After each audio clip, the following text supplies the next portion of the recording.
Hey everybody, welcome to the Decoding Cocktails podcast. I'm your host, Chris LeBeau. The goal of this show is to understand the inner workings and evolution of mixology, hospitality, and community. As I further my own knowledge of the field, I'm inviting you to join me. You'll hear me interview people from around the industry about their work and beliefs. If you like what you hear, the best way to keep up is to subscribe via the podcast app you use. And if you think others will like this, I invite you to share an episode or write a review. Your words help grow our audience. And you can keep up with the latest news via our newsletter, Cocktail Confidential, or see what we're working on via Instagram. And please reach out. I'd enjoy hearing what you liked, learned, and what else you'd like to see me dig into. So let's get into it. My guest for the inaugural episode of the Decoding Cocktails podcast is Demetrius Cain. He's the founder and head distiller of Nobletons Distilling House. Their first product, Duckett rum, was, like all good things, worked out for years before launching in 2018. Nobletons has since created an orange liqueur called Curaçao Noir, People's Gin, an apple brandy, a whiskey, and more is on the way. Nobletons recently expanded, moving their operations to Marthasville, Missouri, which is the home of the orchards that supply the apples for their farm-to-glass brandies. With the move has come the addition of a tasting room and public events, which will include educational and other distiller-centric activities. You can learn more at nobletons.com or give them a call at 314-252-8990. Tours and tastings are available from 4 to 8 p.m. on Fridays and 2 to 8 p.m. on Saturdays.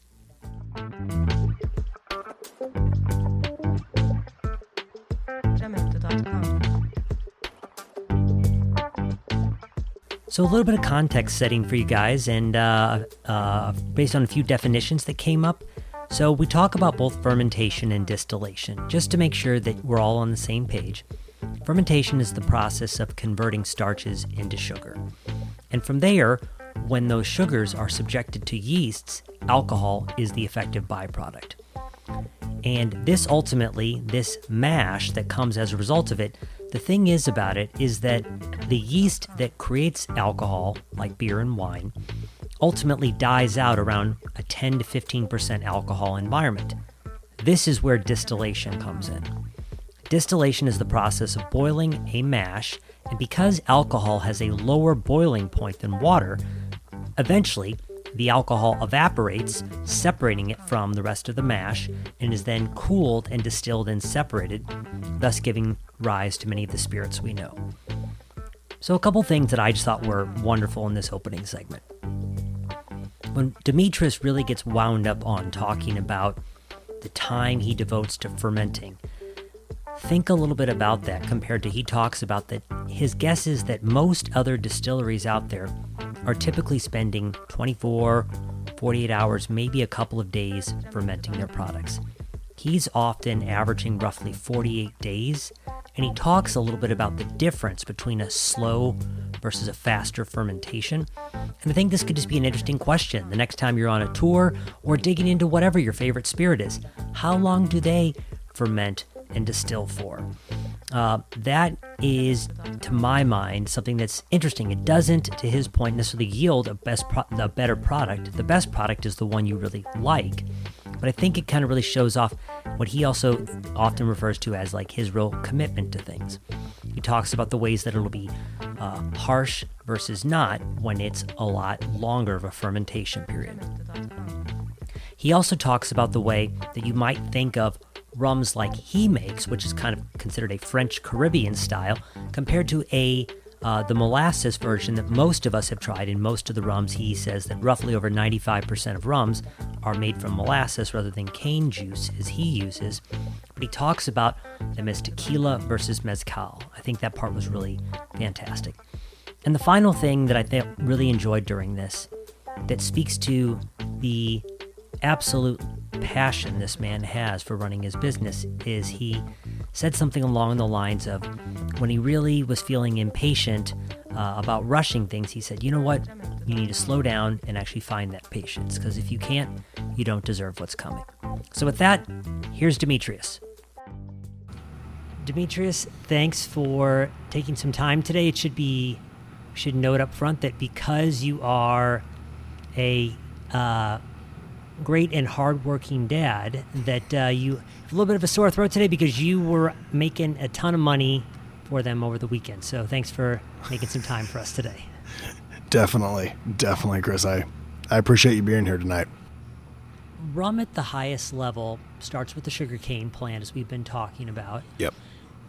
But from there are kind of two roads, I think might be the fairest thing. Like, you get this far back in history and you can debate what came first, but you can either juice the sugarcane plant like you would a carrot or some celery, or you can move towards making sugar, and then you have this byproduct called molasses.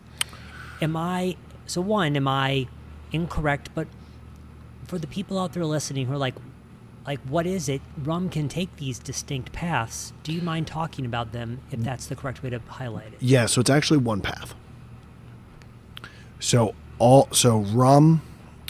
All rum is pressed. So you press rum, which is usually the commercial presses today. It's going to typically be two spinning wheels, and the bundles are going to come through it, and the wheels are kind of, as it presses through it, the stock still stays intact. So when it comes out the other side, it just looks deflated and flat. But the juice is then, and that's where the two paths come in, is now you have this juice. What do you do with it? In the agricole world, in the French West Indies, the agricole is then just fermented from fresh pressed cane juice.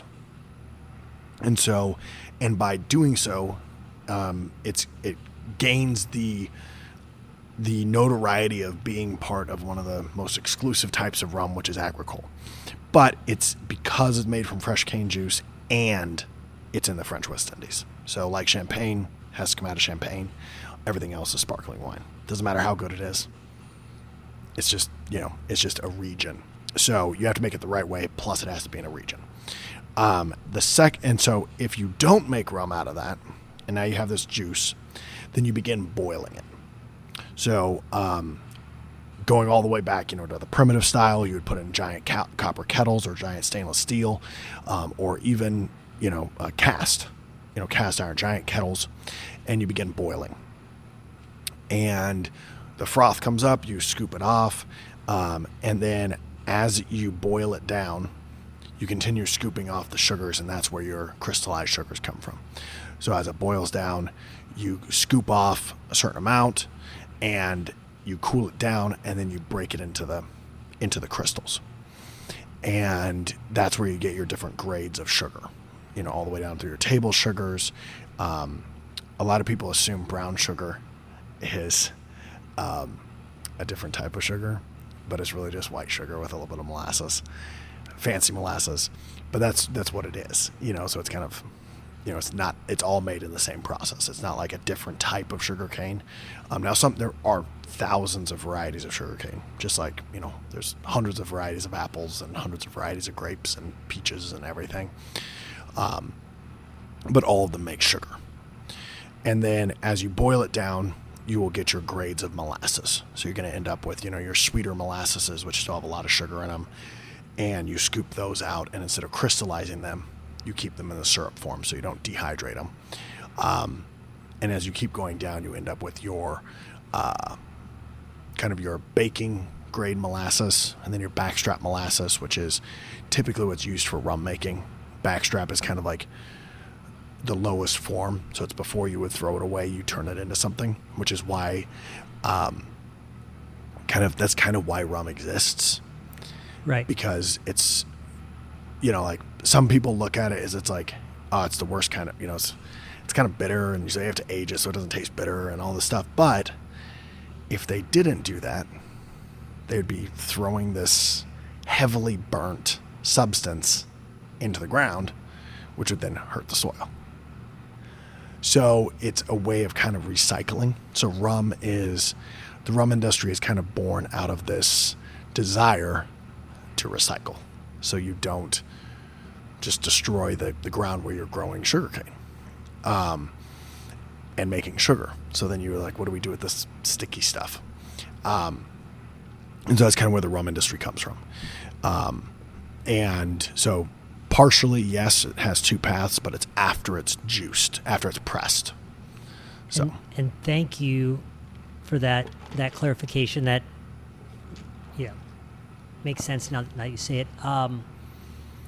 So for people out there listening who might not necessarily have had a lot of rum in their days, most people have probably had rum from molasses based if they've had a little bit of rum here and there. Yeah. Because a majority of it is that versus cane sugar. Isn't that correct? Yeah, I would say probably about 95% of the world's rum, if not more than that, like 98 or 99% of the world's rum is made out of molasses. And like I said, there's nothing wrong with that style. It's like some of my favorite rums in the world are made out of molasses. That's just the way the industry is, and they're absolutely beautiful product. And so, yeah. So for all the variation we come into, perhaps, we can think of it like, because a term before we are distilling the rum, it's called a wine. So let's talk about wine. Clearly there are grapes the world over, and grapes from this region, grapes at this elevation vary. So when we think about all the different tastes that vary in our rums, is some of it different styles of sugarcane or different terroir, different barrels? Like, are these all the reasons why we're going to have such wide variation in flavor? Or am I answering too big of a question here? Yeah, so it's going to be like any other plant. So you're going to have your terroir, which is going to be the soil. How does a plant interact with the soil mineralogy and the composition of the soil? Are you dealing with a loamy, a sandy, a clay, a rocky, lava bed? And those are all going to change the way that the sugarcane tastes. So, but you lose that the further you get away from the sugarcane juice. So the further and further you get away from the initial juicing of the sugarcane, you're going to taste less and less of that. And also when you once you send unless you have a sugarcane, like a sugar factory on your farm, you're most likely buying molasses.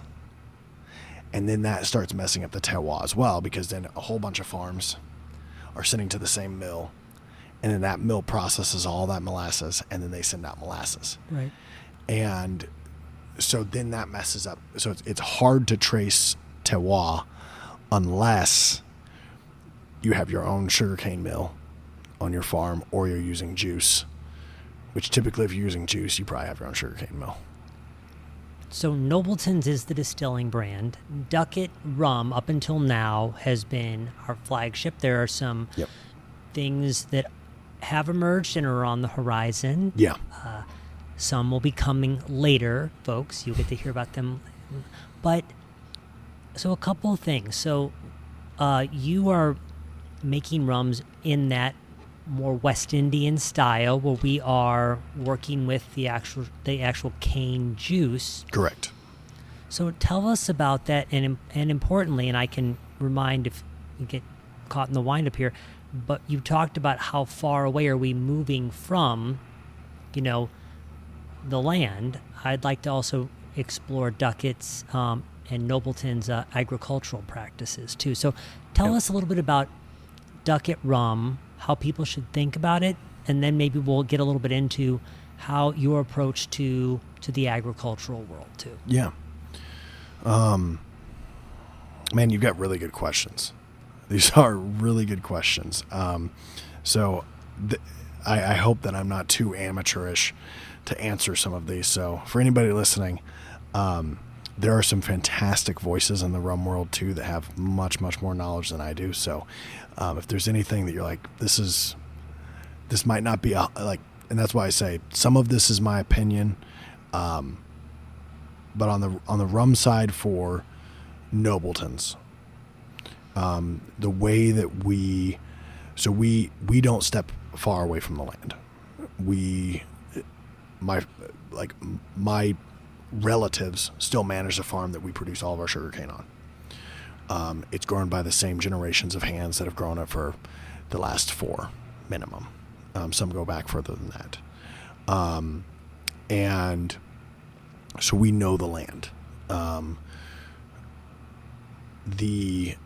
So for us, doing rum in the French West Indies style, the French style, is to us partially the reason why we do it is because we're in a former French territory.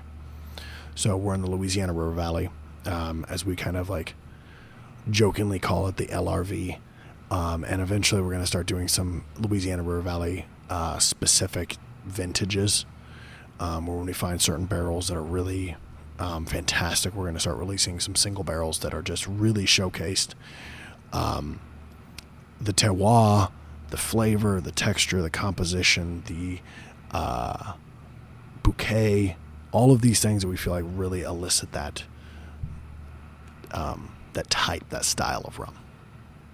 And so we start with using fresh pressed sugarcane juice. We bring it up on barges. Now, one of the big differences between us and like a French West Indies is we're not in the French West Indies, so it's not agricole. We could make it out of the, we could be in Louisiana fermenting it the same day. It doesn't matter. It's not agricole. If it's not in the French West Indies, and that's part of a respect thing. That's not a law that somebody tells us we can't call it that. Unlike champagne is legal. Within the rum world, it's kind of, the French West Indies are too small and they don't have enough political power to force large governments like the United States to protect their national heritage. And so sometimes that falls upon the companies. So for us, it falls upon us not to take from them part of their national heritage. So it is American rum. We lovingly call it Louisiana River Valley American rum, because to us, the style of rum that we make is very special. So once it's sent up here, we typically do refrigerated barges. The second piece is that makes us not agricole is that we aren't able to technically begin fermentation within 24 hours of press.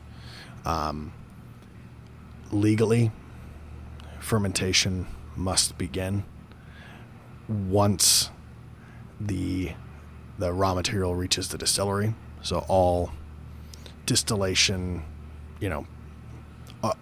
all fermentation through distillation has to be completed in the facility that is bonded and licensed.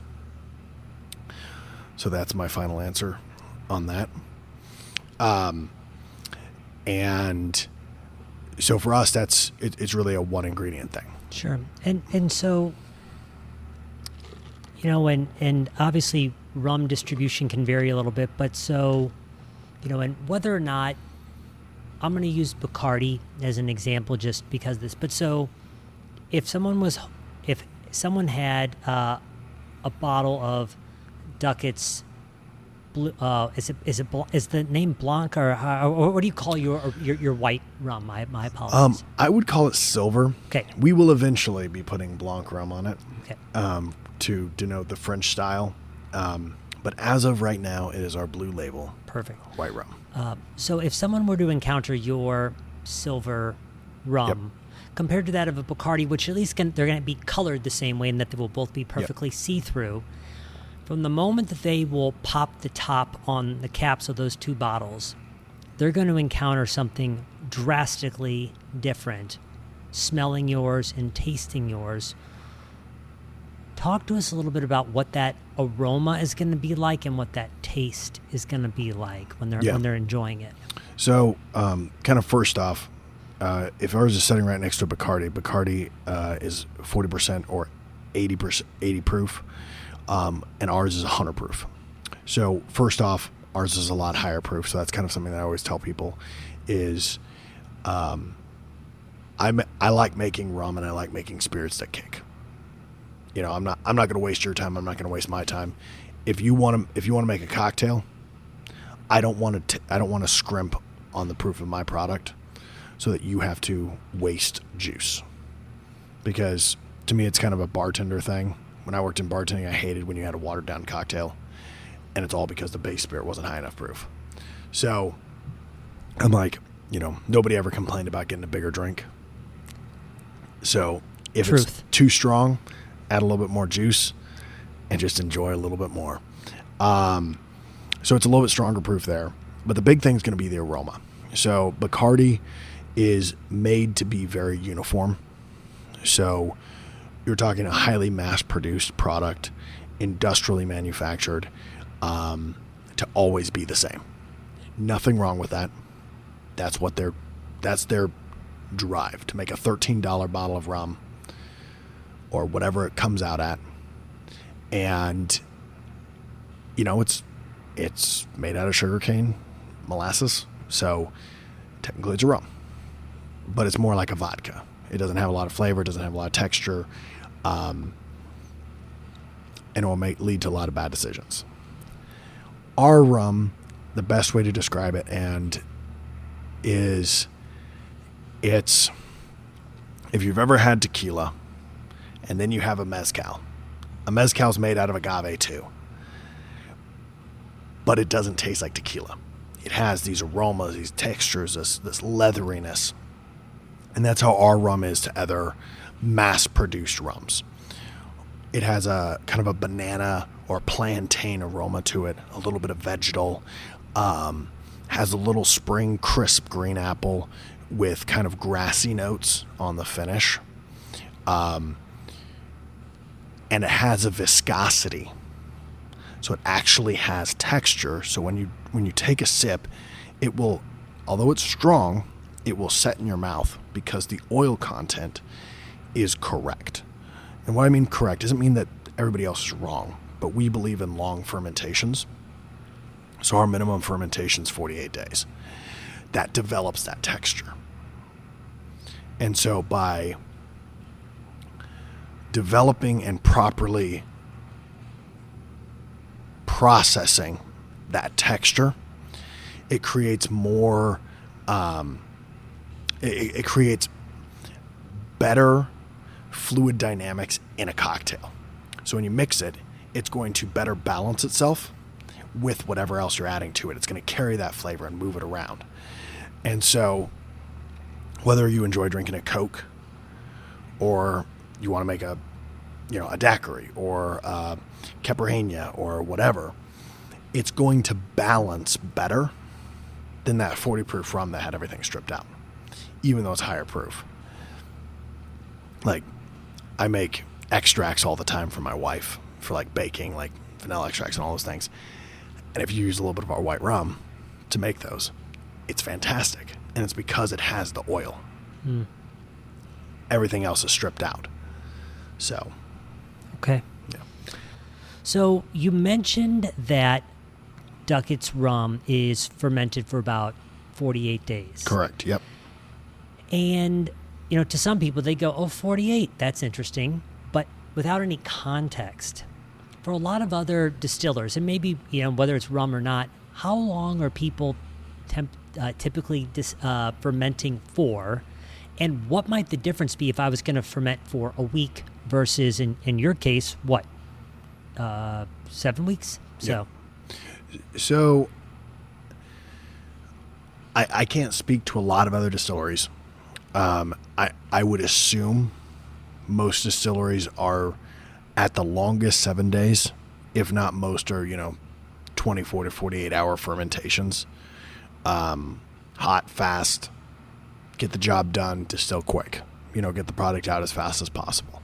And there's nothing wrong with that. But from my experience and kind of the way that I've invested my knowledge and my research is that typically pre-industrial age fermentations, you would begin the fermenting after harvest and you would run them into the winter. So all the way through harvest, you would get done preserving all your food. And then once it starts freezing outside, Well, that's a great time to start making alcohol. And so that was kind of like, so if you look at the time of when most crops are harvested, that's when you start looking at that, 7 weeks, 8 weeks, 10 weeks fermentation time. So that was part of like what led me to that, like we need to go longer in the fermentations. The second side was watching how fermentation and learning from the wine industry. Because one of the things that I think distillers a lot of times, and I know myself, when I first began distilling, it was like, how quickly can I get done with fermentation because this is boring?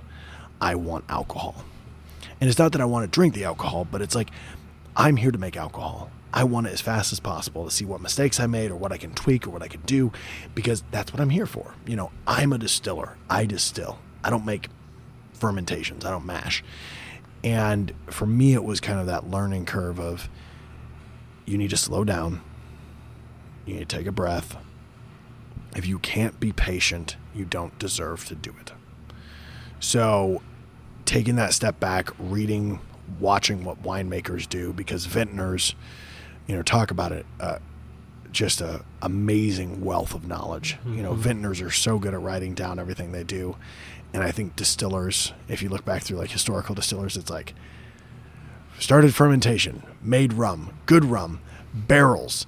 And then there's like an age of the barrel. And you're like, well, cool. Like that was really not that detailed. Like, and winemakers are very different. They talk about the soil and the climate and the weather that year. They talk about the vintage and what makes that. Like we had a late frost in this season, but we found that we got fewer grapes, but we had a better, like the grapes that survived had a better yield, and the flavor and the texture and the terroir came through in this way. Or the tannins had a thicker, like the tannins were thicker in this section. And that fascinated me. And so by taking from them, I began kind of like extending out the fermentation and watching what was happening in the fermentation, because the fermentation, I wouldn't say continues for 48 days. Okay. The fermentation where the yeast is active for us, and we do a lot of our own yeast breeding, is typically during the summer, it only goes for about 2 weeks. In the winter, you can get it to continue fermenting for a long time at really cold temperature, like not really cold, like 65. And that's really fun. I love those winter fermentations because they'll go for, 4, 5, 6 weeks almost fully. And they're still bubbling at the end of it. And you're just like, that's cool. But once it's done fermenting, the lees begin dropping out. So that's all the dead yeast cells. It's all the cloudiness. And when we distill, so for me, 48 days is an average. We have some that go a lot longer, but I watch for that to separate, to where the spirit, where it becomes more wine-like. Sure. Where it's, if I were to taste, if you were to, for me, and I clearly deserve it, but if you were to run a batch for me that ferments for 2 days versus 48 days, are you pick the number? For me, the consumer, it's going to be really harsh. Okay. And it's going to be a lot like most of the market. Got it. So giving it more time, perhaps maybe a little bit like also making, and pull me back here, I know you also cook quite a bit at home, but when you cook a sauce low and slow, it gives it more time to mellow and blend together. But giving, regardless of the analogy, giving the product more time to sit is helping those flavors to soften. I would say texture. The way that it interacts with your palate is the best way to put it, because like with our apple brandy, the aroma from a 4-week fermentation to some of our fermentations for apple have gone 8 months, and the aroma is insane. And so for something like that, the aroma is a big difference. The rum, the aroma doesn't change a ton, but the texture and the way it interacts with the palate is night and day.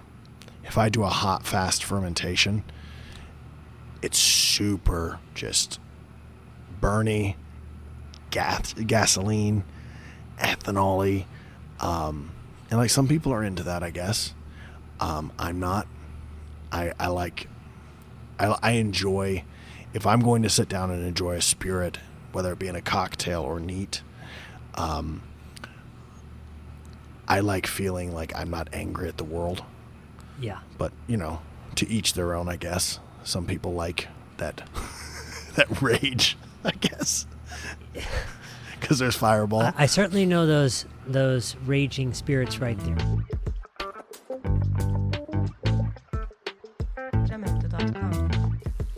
Okay, so we're back with a quick little bit of context setting for our second segment. In this segment, we're really going to jump into a little bit more of Demetrius's family history, the fact that they've owned a sugarcane plantation for many years, the fact that for a long time it wasn't running that well.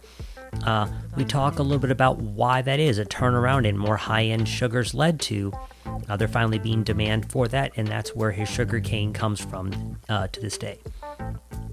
We also discuss what I think is very important and a very uncomfortable thing for many people, the fact that sugarcane is not native to this part of the world, and when it was brought here as the sugar trade played the largest role in the colonial slave trade. And so rum, as a byproduct of this, is a very hard but important story of a byproduct that was created from this horrible thing. And Demetrius really sees this as a conversational point, and a thing that we should not shy away from, that we should use it as a point to talk about the wrongs that were done, but the beautiful product that came as a result of it. And at the same time, he's very quick to echo that he feels that rum is the spirit of the Americas. He'll talk a lot about the fact that it was made by the poorest of the poor and consumed by the richest of the rich. So listening to him talk about that and make that case is very interesting. Finally, we talk a little bit about his commitment as an agriculturalist. They're now living on this. They're now working on this orchard, and one of the other people that works with Demetrius tells me, is like, you can definitely tell that the apple blossom flavors are working their way into some of what's coming on there. And so I really liked when he said, we're not selling you a product, we're selling a commitment, is something he talks about in this segment. And you can just feel it, that it's in this man's bones about creating a product of integrity. So enjoy this second segment, and everything else will be in the show notes and the transcript. And enjoy, guys. So, for me, for an onlooker in the spirits world, it might be the case that someone might say, so what's your background before coming into the whole world of rum? Yeah. And you weren't in the field, but your family history, legacy, gets a little bit to this. So what came to call you to be in this? I know there's a little bit of also intrigue that happened in college, but talk about a little bit of your family legacy and how you decided to get into the business of making rum in the first place. Yeah, so rum for my family is, we're a family of immigrants. We immigrated into the United States, in the mid to late 1800s. We were Irish immigrants. So if you kind of look back at history during that kind of period of time, a lot of the Irish that were coming into the country, they weren't really highly respected. There was a lot of tension between England and Ireland at the time, and due to that friction, it was difficult to find work. So my family came in through the Louisiana Bayou, the Duckett side, and during the time, they had different shops that they had ran, and kind of made a name for the family down in Louisiana. And a kind of failing sugarcane plantation kind of came in to the kind of, I guess, kind of like like came into the sphere of influence of my ancestors, that they knew that this farm was out there. They ended up purchasing it and did a horrible job of, they weren't farmers. We didn't really know what we were doing. Nearly lost the farm multiple times. And it really wasn't until 70s, 80s, and 90s that the type of sugar cane that they were growing made really good raw sugar cane for, when coffee kind of started coming back. People started adding raw sugarcane crystals to it. And all of a sudden, this heirloom variety sugarcane that didn't produce well had a place in the market again. And that was kind of like the revitalization of the family farm. And through that was kind of like in the midst of my upbringing. And I didn't grow up on the farm. I grew up in Northern Oregon, where some of my family had settled as well. So it was kind of like extended family. My great grandfather at the time, that was the Duckett line, he had moved to Northern Oregon after World War I. There was kind of that like introduction into this one side of the family, and it fascinated me. And by doing so, I kind of started researching. And, when we went down, we would have, we'd sit down at the dinner table, and you would pull out a bottle of, and they just called it, they just called it moonshine. And, I was 12, 13, 14 at the time. It wasn't like I was, and you'd try a little bit, and it was just interesting because, by that point, I grew up on a farm. I'd had moonshine, and I was like, it didn't taste the same. There was a lot of difference. And I was like, this is smooth, this is good. And, then you kind of break down through it, and they're like, well, it's rum, kind of. It's made from the sugar cane on the farm. And you kind of start talking through that, and you find this like really fascinating way that, they were taught how to make the rum by former workers that were on the farm when they purchased the farm, and it's just kind of been handed down. So it's the way in which, it's kind of a French style, agricole style rum. It's made from the raw sugar cane juice opposed to molasses. It's, it's kind of that single ingredient style, which is kind of like what we do in everything. So, not everything, but it's focused on that, where it's like, you don't add water, you don't add sugar, you don't add additives, you just let it ferment. Right. So, as we sit here in the new Nobletons Distilling Warehouse, you kind of got your foray into things with rum, and I'd like to start there with rum in general as a category, and then we can certainly delve into what Nobletons is all about. But one of the things that I was thinking about first is that in my mind, in pretty much every spirit category, there is the party spirits. You've got, Fireball perhaps as an example in the whiskey category, Bacardi Limon in the rum category, or you've got Absolute Mandarin or Three Olives, whatever. But it seems to me that at least from more of a national perspective, speaking as Chris LeBeau, that there are, though, within each category, it always feels to me like there is some reverence for product. And rum seems to always kind of have this stumbling point where, at least outside of a few fans, that most people's association isn't with anything good. All they're thinking of is Captain Morgan, Parrot Bay, and their college days. Do you have the same impression of that? And if so, why do you think that's the case? So I would say that that's kind of a yes and a no. So I wouldn't say that. So when I went to college, I didn't have the same college days that a lot of people did, because, kind of, I worked my way through college, so I was a bartender most of the time. So I witnessed a lot of those college days for people. But I think that it has to do with so I kind of experienced them is what I'm saying, but not completely. I saw the inhibitions of cheap rum and cheap spirits, but I think that the reason why rum, and this is my opinion, this is probably very loosely based on any kind of factual knowledge or anything, but to me, a lot of that stumbling block comes from, I would say, category like regulations. So there's not a lot of structure to the category.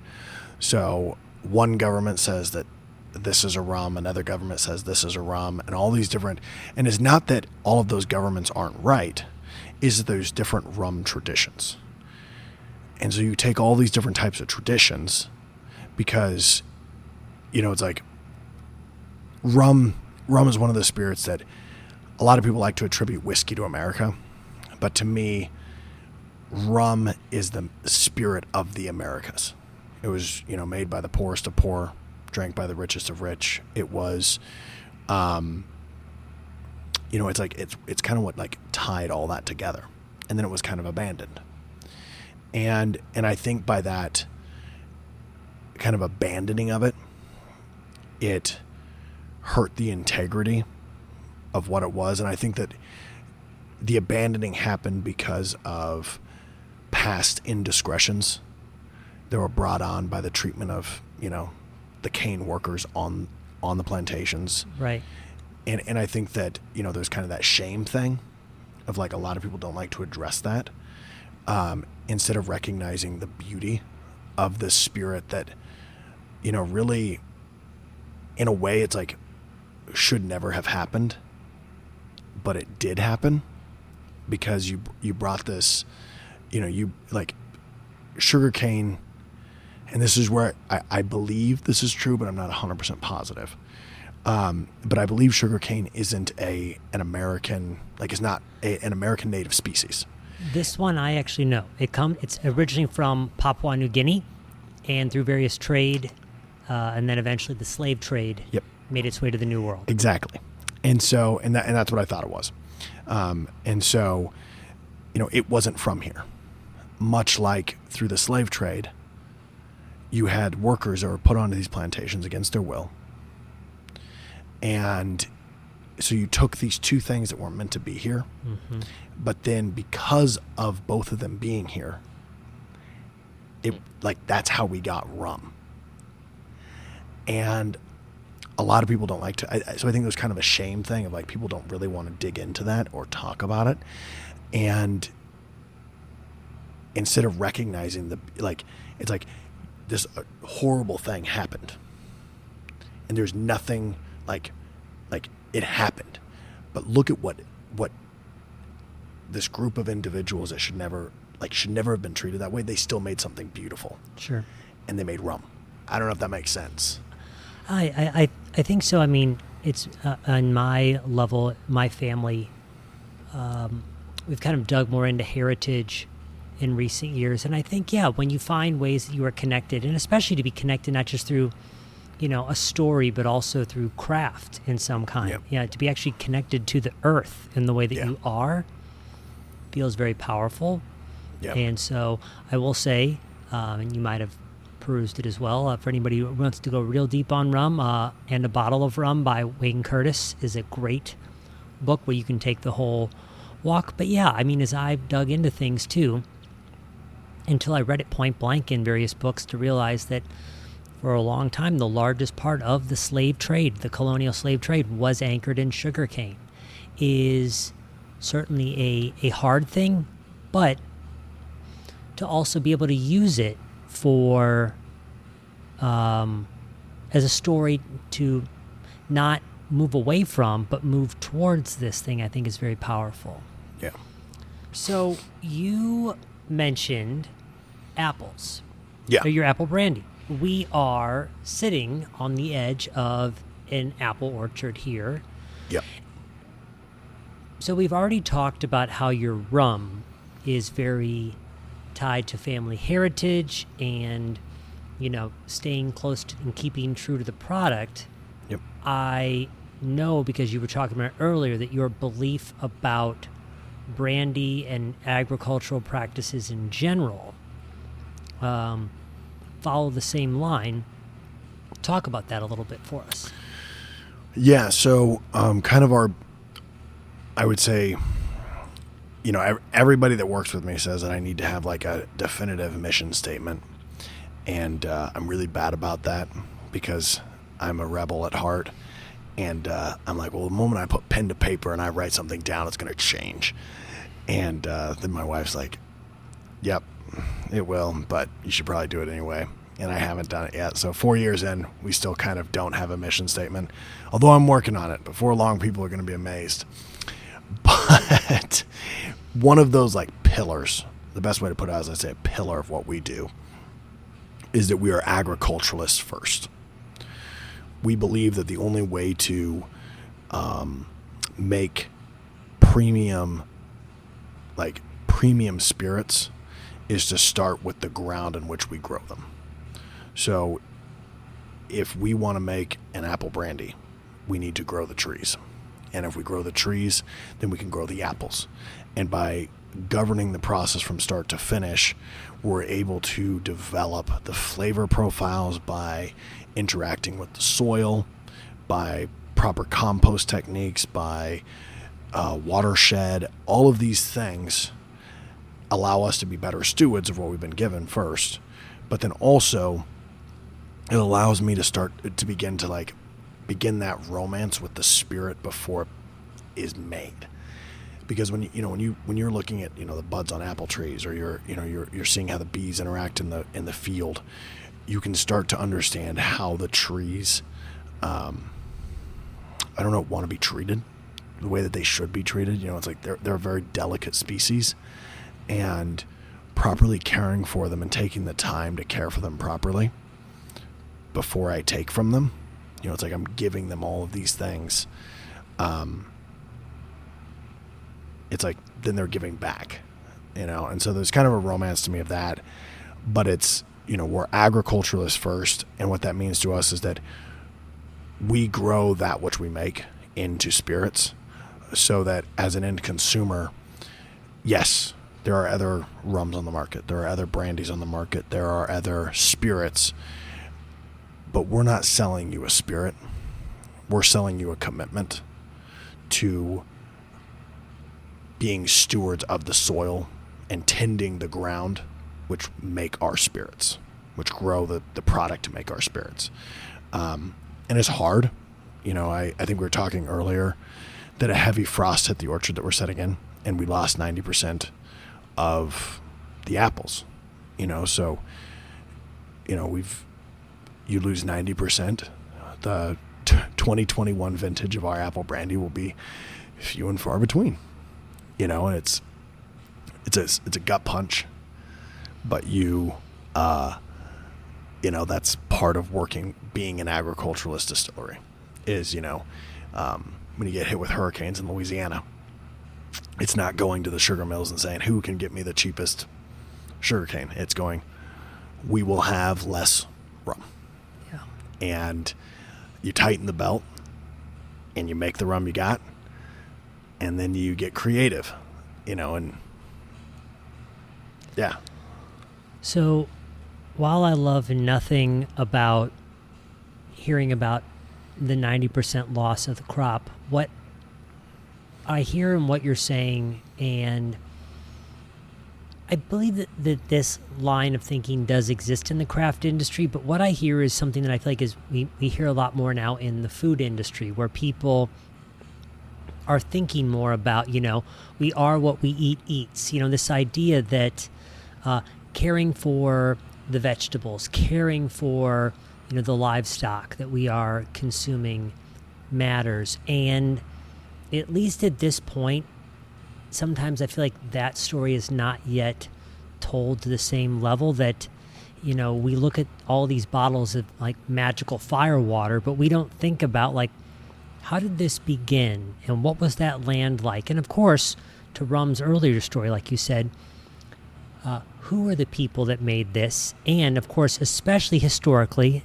and perhaps not wholly excluded today, how were they treated as they were making this. And so I think that is the important part and like the thing to remember behind. And I remember a statement you said as well, and I'll run to another question I wanted to ask, but I remember the first time we met, and I remember thinking I was driving out here for a 45-minute discussion and leaving 3 hours later with my buddy Brandon going like, that guy is intense and cares a whole lot about this. But I remember you saying when I was here, there are certain bottles to bottle my rum in that I won't buy because I don't have good enough eyes on the supply chain to know where did this glass come from? What's the factory it was made in? How was it sourced? And I think these are the things that we as consumers can miss. Like supply chain in a global world can be a very dirty, murky business. Yeah. And when people want to look at why is a bottle of X priced, A compared to like a lot more, and it's quality of the product, quality of the materials housing that product, labor and wages of the people making the product. So I feel like these are the things I hear from you. So I guess in a way, and as we kind of move towards wrapping up, and you can certainly let me know if there's anything else you want to get into, but I have a couple of things just for people out there, because I do find, to one of my earlier questions, that rum is often one of the lesser explored spirits. And, based on things we've talked about before, about your thoughts about companies and their labor practices, this might curtail the question, which is just fine. But if someone was like, hey, obviously other than going out and buying some bottles of Duckett rum, if they wanted to hey, I want to play around or get to know rum a little bit, are there a couple of brands or bottles that come to mind that you'd recommend for people if they were going to start a little shelf for themselves? Yeah, so I can't say that I do extensive research into every other brand of their labor practices.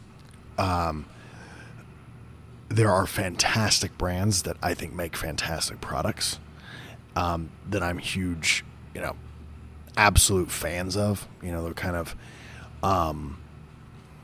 pioneers in the industry, and I would say those people inspire me. One of which is I don't know if you ever heard of Maggie Campbell.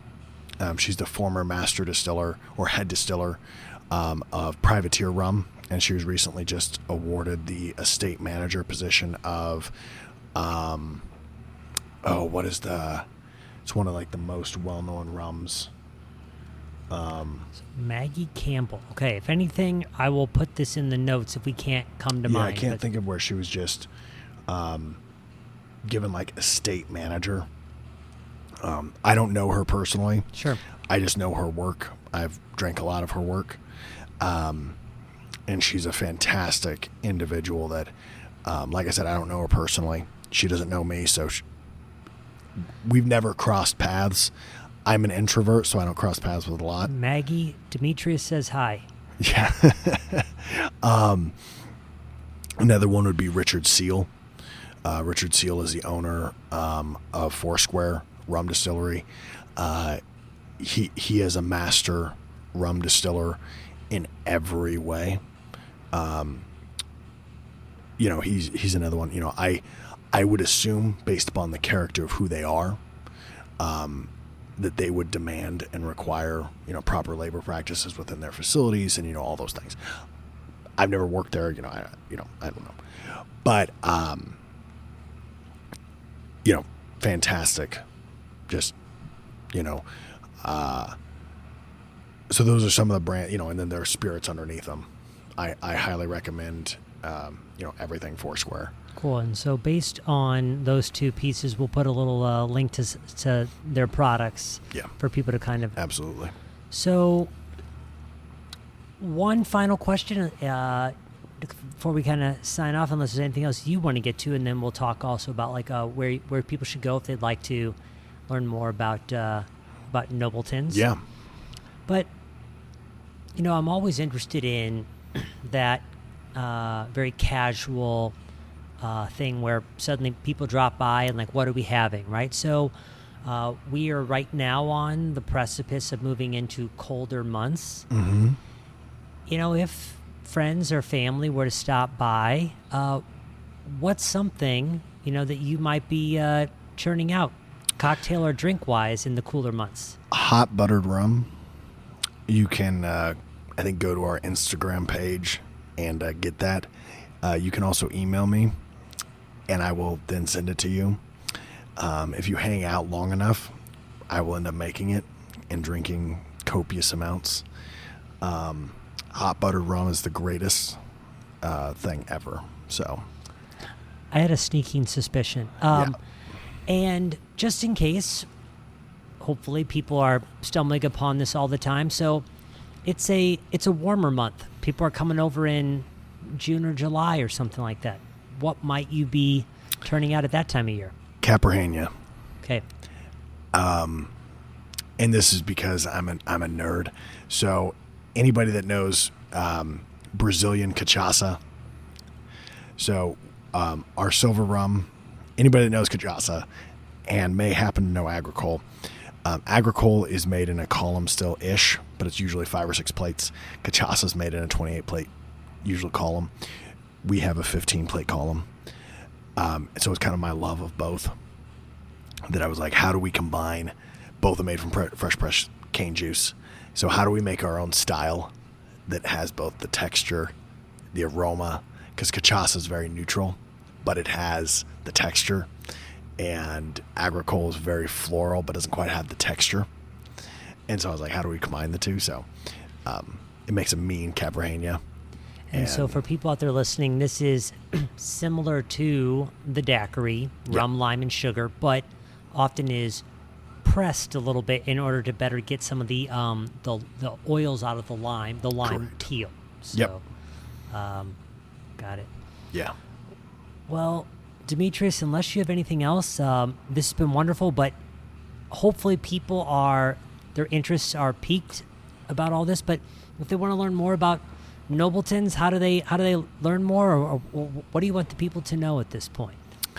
Yeah, so probably the best way is to go to our webpage, which is very outdated.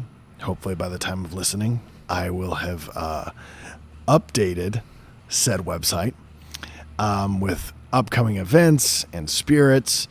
If it was not mentioned earlier, I am an introvert that prefers reading rare historical distilling texts into the wee hours of the night and then waking up early and milking cows. So, that's my life. So I don't spend a lot of time online broadcasting stuff because I just like making it. But if you go to our website, it may or may not be updated. It has some good information there. The other thing is to send me an email. Give us a call. I usually pick up the phone. Or to come out and visit us. We are in the process of opening up our tasting room. And so you can have the joy of having a personal tour, probably from me, because we're a small operation. So you'll get to experience it firsthand, enjoy some spirits. So what about a quick email, phone number, and website for the folks? Yeah. So website is www.nobletons, nobletons.com. Telephone number is 314-252-8990. And that's our distillery phone. And then an email, if you just info@nobletons.com. By the way, if you're a fan of Bacardi, try getting a phone number out of them. So, but that's a story for another time. So, Demetrius. Also, your tax dollars are paying for part of that rum. Okay, so that's part of episode 2 for sure, right there. So, Demetrius, thanks for your time. This has been awesome, and I can't wait to do it again. And thanks for all of your work. It's wonderful. So I appreciate it. Thank you, Chris. Have a good night. Thanks. Hey, everybody. Thanks for listening. If you liked the interview, the transcript and show notes are located at decodingcocktails.com/podcast. The Decoding Cocktails podcast is produced by Chris Bay and myself, Chris LeBeau. Subscribe to avoid missing an episode, and if you think this is good stuff, share it with a friend or review us on your listening platform. And check out our newsletter, Cocktail Confidential. Remember, the best way to get better at mixology is to practice. And the best way to do that is in the company of friends and family. Happy cocktailing, everybody.